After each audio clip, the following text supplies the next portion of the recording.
మార్నింగే మా ఆయన నాటుకోడి కూర తీసుకొచ్చి నాటుకోడి పులుసు పెట్టమన్నాడు అనమాట. ఎందుకంటే ఈరోజు వాళ్ళ ఫ్రెండ్స్ అందరు కలిసి పార్టీ ప్రిపేర్ చేసుకుంటారంట, అందుకని. అండ్ మా ఆయనని మాత్రం నాటుకోడి కూర తీసుకురమ్మన్నారంట.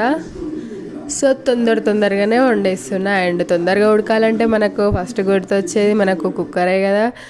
అండ్ కుక్కర్లో అయితే దెబ్బేసేసినాను.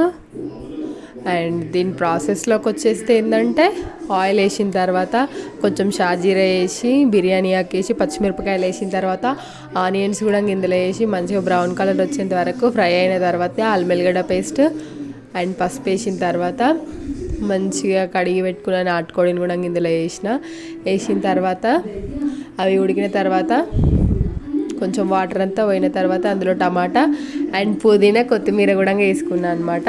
వేసుకున్న తర్వాతకి ఇందులో మనం కారం కూడా వేసుకోవాలన్నమాట. కారం వేసిన తర్వాతకి చాలాసేపు కలపకుండా తొందరగా కలుపుకోవాలన్నమాట. తొందరగా కలిపిన తర్వాత